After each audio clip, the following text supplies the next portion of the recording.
marriage has been so distorted by the world and the different religious systems that it's really become something that most people want to stay away from. They would rather indulge in all the benefits of the relationship of marriage without making the commitment, because they think somehow that the commitment is what determines the success rate of the marriage. I want to tell you that it doesn't, and we're going to build on the building blocks of a successful marriage. So it's going to take some time to lay it out. One thing I want to get you to know right from the beginning is one of the greatest building blocks that you can have while you're building a successful marriage is having a successful house. And in order to build a successful house that your marriage will be housed in, as this serpent, this tempter, this trial, this tribulation, this temptation came to speak to his wife, and he stood right by. I want to make a point right here in building strong marriages and strong houses. Men, protect your house. Men have a job, a duty to protect their house. They have a job to protect their wives. If they have children, protect their children. Because if you come in my house and you manage to bind me, I do look at myself as many men look at themselves as a strong man. And we ain't gonna just let nobody come in our house and plunder and do all that they want to do in our house with our wives, with our children, with anything that belongs to us. Building a strong house, you have to know that a house divided can't stand. And so if your spouse, husband or the wife, is not in agreement, not on the same page, not walking together, your house can't stand.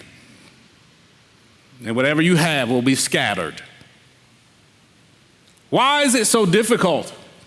Why do you think it's so difficult for marriages to exist in today's society?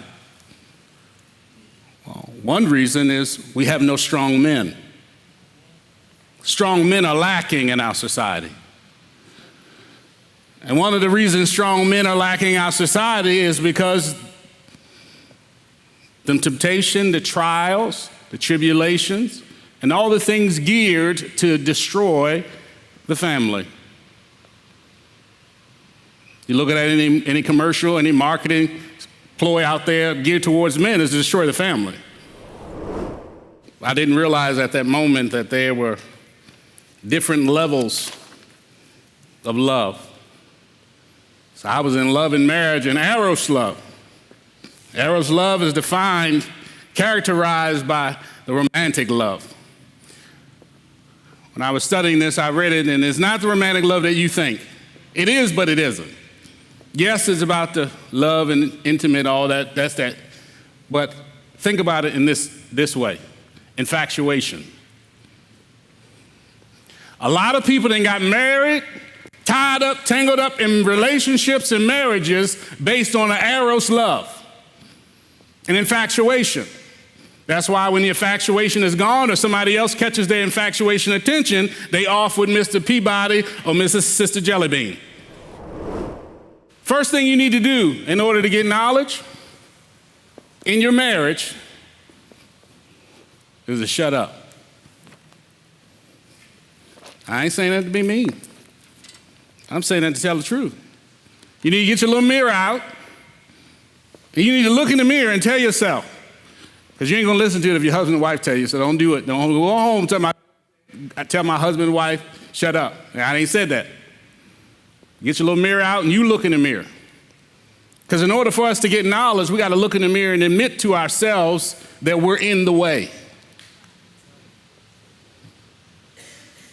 And we're in the way and we need to shut up. Write this down. Prayer is talking to Abba. Meditating is listening. But the men have genes. Somebody say genes. Is that how you spell it? Somebody. All right. This is the gene I want, not the blue gene. I want these genes. Men have genes. Guess what else men have? Out of genes, men have generations.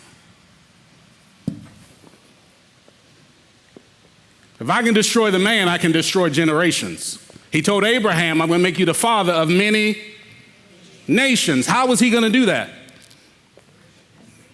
From the 1 billion sperm that he's carrying around, every man in this room, if he got all his parts intact, is carrying about 1 billion sperm in his person right now. Generations. If I can destroy the man, I can destroy generations. Some of you wonder why your marriage ain't working, because you ain't gained none. Be honest with yourself. You playing hokey pokey and everything else, ain't giving the man what he need. He don't want to come home. He don't want to talk to you. He don't want to get knowledge, because all the knowledge he got is that you trying to punish him, because we use it as a weapon. Men and women, we use it as a weapon. We're going to play hokey pokey and spin the top around, spin yourself around. You playing hokey pokey intimately, and you wonder why he don't want to learn you. Half of you gave him the goodies before he put the ring on your finger anyway, so he know he ain't got to do much work to get it in the first place. My baby will tell you in the back, I told baby, don't give your cookies to nobody. You give your cookies away. The cookie's special. She laughing. You don't just give your cookies away to anybody. That's what you women should be saying to God. Where are you going? I need to know where you're going, because I may not want to go with you. You just want to be loved. Write this down. We know the 5 love languages. We go through that in marriage counseling. But universal love for a woman is affection and attention. That's universal. You give her affection and attention, she gonna love you. It may just be the Eros love, but she gonna love you. You give her some real affection and some real attention. You look her deep in her eyes. You send her little special messages. Girl, I just love you. I ask some couples, you guys pray together? No. Or we tell them to get divorced, because that's what it looks like. But I love, okay, shut up. Love ain't got nothing to do with it. What love got to, absolutely nothing. I said, what? Well, Abba don't want us to get divorced. He put us together, did he? Was this infatuation that got you together? That you saying that he did it? If he did it, then how much knowledge do you know about the person? I didn't know. Well, why didn't you know? The reason you don't want knowledge is not just the fact that you don't want knowledge. It's not that simple. You don't want knowledge because you're stingy. You know it all. You think you know better than everybody else.